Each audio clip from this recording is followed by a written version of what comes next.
body in the desert, a diss track that cost a life, and a street legend caught bragging on tape. I was bagging my victims. Closets. Yeah, I was bagging In dark places. That's not fiction. That's Big U on audio, talking about putting people in bags. Federal agents say Eugene Big U Henley Jr. ran South LA like a cartel, with a nonprofit in the front and a kill list in the back. They say he murdered a rapper signed to his label. How did they know? How did they know? How the you didn't know? Let's break down how Big U killed people and why the feds say they've got the receipts to prove it.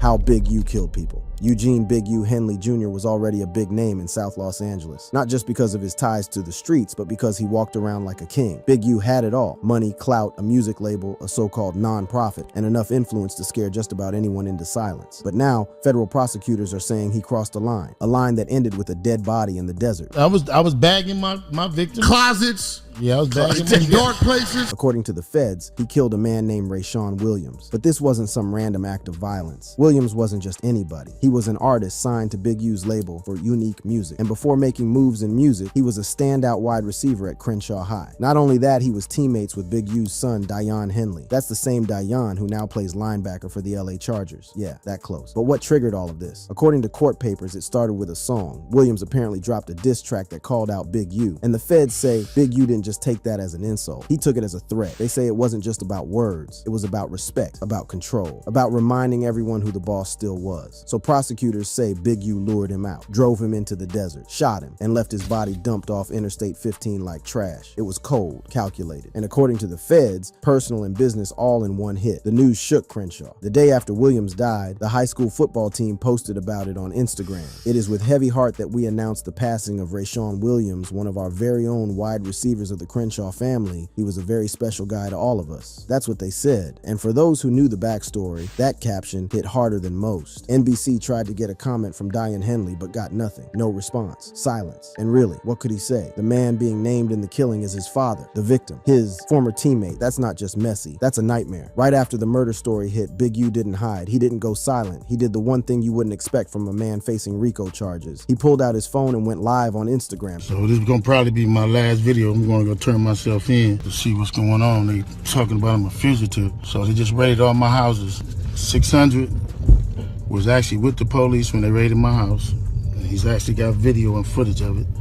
So y'all know what y'all dealing with. That was his send-off. No tears, no apologies. Just a man claiming the feds kicked down his doors while someone he knew, a man called 600, stood with the cops filming it all. Then came the names. Big U said 600 wasn't alone. He said Whack 100 and Loose Cannon were in on it too. Said they helped push things online to build the case. According to him, the feds didn't start this. The internet did. And I just want to say this to y'all. When they raided my houses and my property, they was asking about Whack. Whack, Loose Cannon, 600, and this internet stuff. All of y'all five. All y'all who be sending shit around the internet. He wasn't done. Big U went after the likes, the shares, the reposts. He said everyone watching from their phone helped the case move forward. All y'all who be promoting and listening to what these saying. All y'all giving these likes and hidden likes. All y'all supporting this. All y'all guilty of this shit. If you had something against a black man, you should handle it with a black man in the streets. His message was loud and it was clear. He believed the whole case was built on clicks, likes, reposts, and that it wasn't just about him. It was about what he stood for. Then he looked at the indictment, and according to him, it made no sense. And I'm looking at the people they arrested. How you gonna go arrest people that I don't even talk to? That's a built-in liar right there.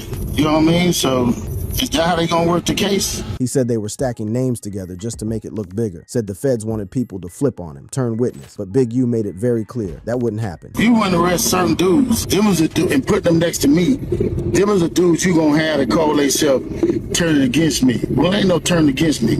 I ain't going for that. You might as well go get 600 and whack. He wasn't scared. He wasn't folding. He doubled down. Then he hit them with a message that showed how he saw the whole situation. I ain't been nothing but a help to our community. But I guess it is what it is. This the price of being black and trying to help somebody, trying to help your community, and do what you can. And just like that, Big U turned himself in. But he didn't go out quietly. He pointed fingers, dropped names, and told the world he was walking into that courtroom on his own terms. Then came the real storm. The indictment was worse than people thought. The charges weren't just about a single murder. The feds hit him with everything. Murder, human trafficking, extortion, wire fraud, a full-blown RICO case. He hasn't talked about the deep details yet, but he's standing on one thing. He says he's innocent. Big U told people straight up, I did nothing wrong. But the paperwork says something different. The feds say he's been running a criminal organization for years years, one that used fear, fame, and money to stay in power. They say it was built on his street legend and pushed through Los Angeles like a shadow government. They're calling it a full enterprise. The charges fall under the RICO Act. That means the feds aren't just focused on one thing. They're looking at every move since 2010. They named the operation Drawdown. 10 other people were taken in. Some were already behind bars. Others turned themselves in right after the charges went public. One of them was Brian Mejia. He walked in quietly, no Instagram video. Then came two more names, Sylvester Robinson, also known as Vay, and Mark Martin, called Bear Claw. Both got picked up on March 19, 2025. Both charged in the same complaint, same case, same crew. According to the feds, the group was a machine. They called it the Big U Enterprise. And in their own words, it worked like a mafia. The Big U Enterprise is a distinct and independent criminal enterprise engaged in criminal activity, including murder, extortion, robbery, trafficking, and exploiting sex workers, fraud, and illegal gambling, the complaint said. Just when you thought it couldn't get worse for Big U, the feds brought out the one thing that always hits harder than paperwork: audio. Not rumors, not secondhand stories, real audio. They say it's Big U on the tape, talking about running up on Wack 100, and not alone. They say he was rolling deep with the rolling 60s, all dressed in black, chasing Wack through the street. The way the court records lay it out, this wasn't just tough talk. It was a moment, a real scene. According to prosecutors, it's Big U's voice, and he's not alone. They say he was rolling with a crew from the rolling 60s, all black hoodies, tied tight, moving through the street looking for Wack 100. This wasn't just talk. The feds say it turned into a full-on confrontation, and in the middle of it, you hear Wack begging, "My wife draws, I see you, Eugene. I see you, Eugene Henley, I see you." He's screaming all that. He's got his blower out, but he's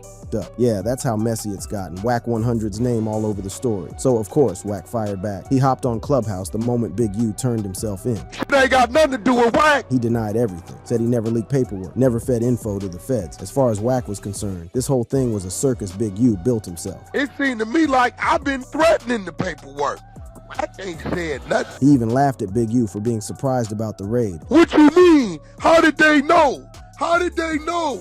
How did they know they was gonna raid my house? How did they know? Oh, use the goofy. How did they know? How did they know? How the you didn't know? Wack made it sound like Big U had been sleepwalking into this, like everyone else saw it coming except the man at the center. But while Wack was going off on Clubhouse, Big U was already behind bars. A judge denied him bail. No house arrest, no ankle monitor, nothing. The court said he was too much of a risk. They locked him down in federal custody until the hearing on March 31st. The arraignment is set for April 8th. No plea yet, just the charges read one by one. And while the court was heating up, the internet jumped into the mess like it always does. A sports account called ML Football saw a window and took a swing. They posted, "Trending, Eugene Big U Henley, a former Crips leader who transitioned into a gang interventionist role, is facing allegations of murder, kidnapping, robbery, extortion, and fraud, according to authorities. He is the father of Dion Henley. No crimes linked to Dion, no evidence, no reason to bring him up, but his name still got dropped right next to a federal indictment, just for clicks. Fans were quick to shut it down. One comment hit with calm support. Dion Henley seems like a great dude, also a great player teammate. Hope he is getting through this all right." Another person said what everyone else was thinking. "What does Dion have to do with any of that? He's a great dude." Another person chimed in. "Big U was getting millions of dollars from the city of LA for youth gang intervention. Got a son in the NFL, that nigga ain't care." And one fan really put some heart into it. "Dude is tough as nails. A guided missile on the field. So sorry for the drama. That sucks for him big time. However, I would take 10 of him on our team if we could clone him." That was the tone across the board. Respect for Dion. No one's denying Big U might be facing life, but dragging his son into it, that's just clout chasing noise. Yet the murder was just the tip of the iceberg. Behind the scenes, a complex web of criminal operations was about to be exposed, showing how Big U's influence stretched far beyond a single violent act.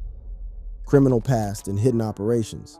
Before the posts, before the podcast, before the street started whispering about federal raids and RICO charges, Eugene Big U Henley was already on law enforcement's radar, and not because of music or charity. Back in 1991, the story started with a setup, a cocaine sting. But Big U didn't just show up to buy or sell. He showed up to rob the undercover sheriff's deputy running the sting. That single move earned him 13 years in state prison, but it didn't bury him, it built him. Word spread fast inside and outside. Authorities believed he wasn't just part of the rolling 60s. They said he helped run it. So when he got out in the early 2000s, Big U didn't just walk back into LA, he walked back into power. But freedom didn't mean peace. The LAPD and the FBI stayed close. They kept watching. Over the years, they tied him to more than 20 major investigations. Some were about guns, others were about drugs, some were about private meetings where gang violence was being planned out. Federal agents said Big U had become the fixer. If something went wrong, they called him to set it straight. He knew how to calm things down or make them worse. That was the quiet side, the street side. But out in the open, he showed showed something else. He showed up at schools, he spoke at events, he gave interviews about gang prevention. He started a nonprofit called Developing Options based in Hyde Park. It looked like it was built to help kids stay off the streets, but the feds say that was just the front. They say Developing Options was used to launder money. Donations came in from NBA players, big companies, and even city-run programs. On paper, those dollars were for youth programs. In reality, prosecutors say that money went straight into Big U's pocket. No receipts, no breakdowns, just wired to his personal account like it was regular income. That nonprofit didn't just run on local money, it was backed by the city of Los Angeles. It got funding through the mayor's Gang Reduction Youth Development Foundation, which also uses federal money. That turned it from a local scandal into a federal crime. IRS Special Agent Tyler Hatcher didn't hold back. The RICO charges against Mr. Henley and his associates reflect a pattern of crimes that runs the gambit from extortion to tax evasion, all under the umbrella of a well-organized criminal organization led by Mr. Henley. He kept on to explain more about his crimes. Additionally, Mr. Henley allegedly duped the county of Los Angeles by running a charitable organization that promoted anti-gang solutions while continuing criminal activity that was directly contrary to his charity. And the IRS wasn't the only one watching. LAPD Chief Jim McDonnell said the department had been in this from the start. From day one, the Los Angeles Police Department has been proud to stand shoulder to shoulder with the FBI in this critical investigation. Then the money trail got worse. The complaint says Big U filed fake pandemic relief claims for Unique Music. The paperwork claimed he made $200,000 in profit in 2019. But in reality, the business lost $5,000 that year. He shouldn't have qualified for a loan, but the money still came in. Add that to the old charge from the 90s, 13 years in prison for robbing an undercover cop during a drug sting. That story never left him. And now it's being pulled back in to show a pattern. The feds say this isn't about one bad call. They say it's about years of violence, fraud, and control. Acting U.S. Attorney Joseph McNally said, the allegations in the complaint unsealed today reveal a criminal enterprise that engaged in murder, extortion, human trafficking, and fraud. Akil Davis from the FBI backed that up. He said this is part of a bigger push to bring order to Los Angeles. 10 people have been arrested. 4 were already in custody. 5 more are still being hunted. After the feds dropped their charges and the IRS laid it all out, you'd think that was the end of the trail. But nope, another piece slid into place. This time from the California Franchise Tax Board. According to their state records, Developing Options, the same nonprofit Henley used to promote youth programs, was officially marked as suspended as of April 2024. There was no public reason listed, no big announcement, just one quiet update that said the group had lost its nonprofit status. And once a nonprofit is suspended in California, that's it. It can't legally operate. It can't raise money. It can get slammed with penalties. A spokesperson for the FTB kept it short. No case details. Just one clear message. If you're suspended, you're done from the inside out. But here's the wild part. The money never stopped. City records show that even after the suspension, Henley's organizations were still set to get close to $800,000 in July 2024. That was the final chunk of a 4-year deal worth over $2.2 million. The money came straight from the city of Los Angeles, paid through the GRID program, short for Gang Reduction and Youth Development. GRID is supposed to fund trusted groups, ones that actually work in the community, the kind that helps calm down street beefs before they explode. And for years, Henley's nonprofits were on that list. The city had been cutting those checks since 2011. From 2018 to 2021, Henley was getting around $500,000 a year. Then crime spiked after the pandemic. So did the budgets. In 2023, the money grew after then Mayor Eric Garcetti pushed for more intervention work. That same year, Henley's group also pulled in a flood of private donations. One of the other organizations linked to him, Ex-Offender Fellowship, reported almost $2 million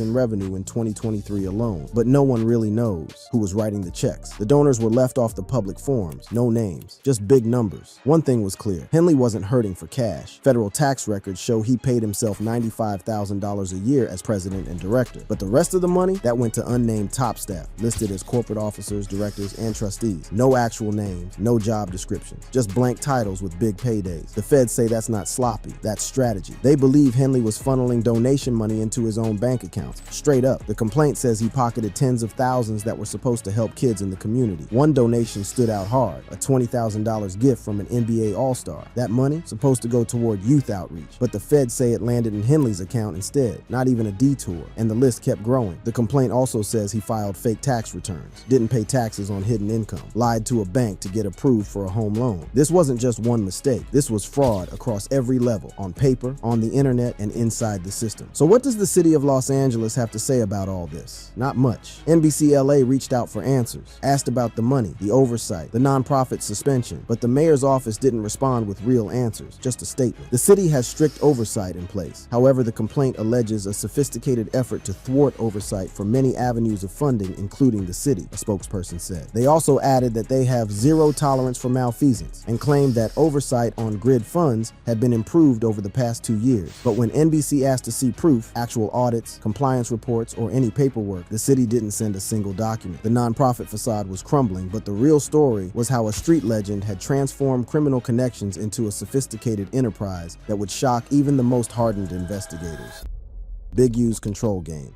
According to court records, this all kicked off with a secret dice game in Los Angeles, June 2019. Not your average backroom scene. This one had a big buy-in and big names at the table. We're talking about a professional boxer listed only as AB, his crew, and a few well-known NBA players. The money on the line? Real. But the setup? Rigged. A cooperating witness told the feds that AB and his crew ran the game using teased dice. That means the dice were fixed, tampered with, cheating the rest of the table out of real money. And that one hustle, it reportedly cost NBA players millions of dollars. That's where Big U stepped in. The witness said that after the game, Henley wasn't just mad about the scam. He was mad because AB didn't check in with him before running the hustle. And worse, he wanted his own cut on behalf of the NBA players who got played. According to the witness, Big U told his guys to make AB feel it. Federal records say it like this. Henley directed associates to row up AB, who had not checked in with Henley, and to get the money back from him on behalf of the cheated NBA players. Members of the Rolling 60s were sent to press AB, and this wasn't just talk. That's real pressure, real street-level enforcement, all tied back to one name, Big U. But this wasn't a one-time thing. According to CW1, this was part of the system. Celebrities and athletes had to check in with Big U before doing anything big in LA. Not just street stuff, everything. Commercials, parties, games, no check-in. Then they risked something worse than bad PR. They risked what the feds are calling retaliation from the Big U enterprise. In one tape convo, Henley admitted he got into it with AB again, this time over more money. According to him, AB had cheated a current NBA All-Star out of $1.5 million and a former NBA All-Star out of $5 million. Henley even told people he was charging the victims, yes, the NBA players, $100,000 just to help them get their money back. That's not legal help. That's not a lawyer's fee. That's a street fee. Pay to play or pay to get your money in stolen. All while this was happening behind closed doors, Big U was standing in front of cameras, collecting donations for his youth programs. That's where Draymond Green and Shaquille O'Neal come in. Both gave money to Henley's nonprofit Developing Options, thinking they were helping kids in South Central. Draymond dropped $20,000 in August 2019. Shaq gave another $20,000, thinking it would help both the nonprofit and the Crenshaw Rams youth football team. But according to the Los Angeles Times, none of that money touched the field. Prosecutors say it went straight into Big U's personal account. From 2018 to 2023, Developing Options pulled in $2.35 million from the city through the GRID program. That averages out to about $550,000 a year. Out of that, Henley allegedly paid himself hundreds of thousands of dollars in salary, while the mission stayed polished for the public. In a 2020 interview with Vibe, Henley laid it out like this. The ultimate goal is to be for young African-American kids what the YMCA and these other places could have and should have been. He kept on by relating it to himself. The only thing we had was the park, so I don't really know what the experience was. I always hear them talk about the YMCA and the boys club. In the Crenshaw area, we don't have one. The message sounded right. The words landed. But behind the scenes, the feds say the real goal was money, power, and control. And just when the news started moving again, another voice stepped in from the past. A clip of Schoolboy Q popped back up online. Not meant for this case, but it might as well have been. He was talking about the check-in game. That whole idea where artists and athletes have to call someone before they even land in LA. Because, I mean, everybody be checking in. That's your favorite thing to do. Check in with somebody that's gonna rob your stupid ass. That hit different now. Big U was taking donation money meant for kids, stacking it, and still moving like a shot caller in the streets. Not only building power through the city, but building fear too. A system where you had to pay or risk getting touched. That doesn't happen overnight. That kind of setup takes years. It starts from the street level. Back when a young Eugene Henley made sure his name had weight in South Central. People online aren't holding back either. One user said it straight. Big U is dirty. If you don't check in, he will have you robbed. Then you're forced to have to hit him up to get your stuff back. But once he gets your stuff back, he's gonna charge you. This man is a crook. Rip PNB Rock. That comment hit hard because PNB Rock's murder happened right in LA, and the check-in culture was a big part of that conversation. All the talk about city contracts, fake nonprofits, and stolen donations was just one layer, but underneath all of it was something darker. The kind of thing that doesn't come with paperwork or tax forms. It started with a body in the desert, Rayshawn Williams, a rapper, a Crenshaw football player, a teammate of Big U's own son. The feds say Williams dropped a diss track, and that was enough. They say Big U took him out to Las Vegas, shot him, dumped his body off Interstate 15. No mercy, no cleanup, just gone. The story never stopped there. The audio recordings the feds pulled up didn't talk about programs or community work. They talked about rolling deep, hunting whack 100, 100, men in black hoodies, and someone begging for his life. That tape wasn't a rumor. It was part of the case. And with that, the charity talk doesn't matter. The interviews don't matter. The funding reports don't matter. What's left is a long trail of violence, power moves, fear, and people who ended up dead when they crossed the wrong name. Big U didn't just take money. He took lives. Thank you for watching this video. If you liked it, check out the suggested content on your screen by clicking one of the cards displayed.